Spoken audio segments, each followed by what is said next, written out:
Alors f est définie sur 0 fermé plus l'infini. Alors on sait que la fonction racine est définie et dérivable sur 0 ouvert plus l'infini. Donc là c'est 2 fois la fonction racine, donc c'est dérivable sur 0 ouvert plus l'infini.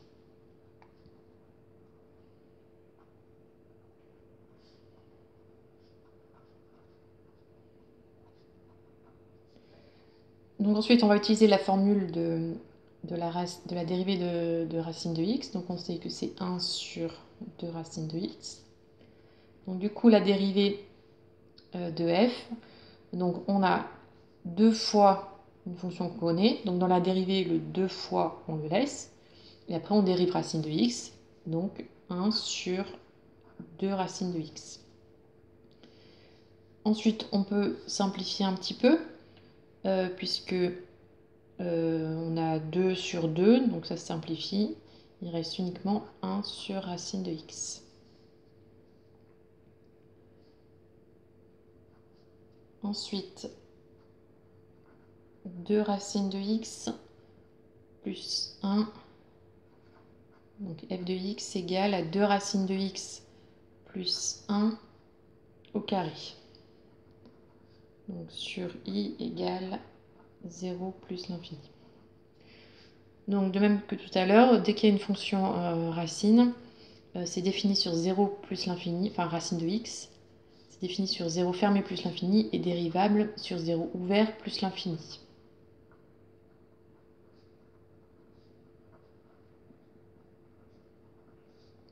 Alors là, on reconnaît u carré. La dérivée de u carré, c'est 2u u'. Donc avec u de x égale donc ce qui est sous le carré. Donc quand on dit u dans une formule, c'est toujours une fonction assez importante, c'est ce qui est entre parenthèses.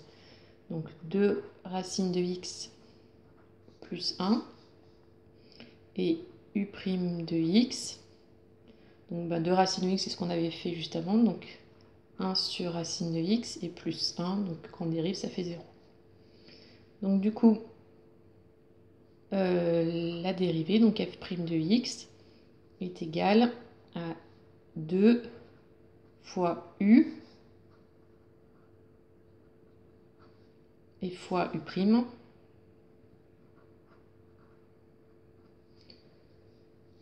Donc on peut simplifier un tout petit peu. On va développer ce 2-là avec la parenthèse. Donc ça fait 4 racines de x plus 2 fois 1 sur racine de x. Et on va développer le 1 sur racine de x. Donc 4 racines de x sur racine de x, il nous reste juste 4. Et après, donc plus 2 sur racine de x.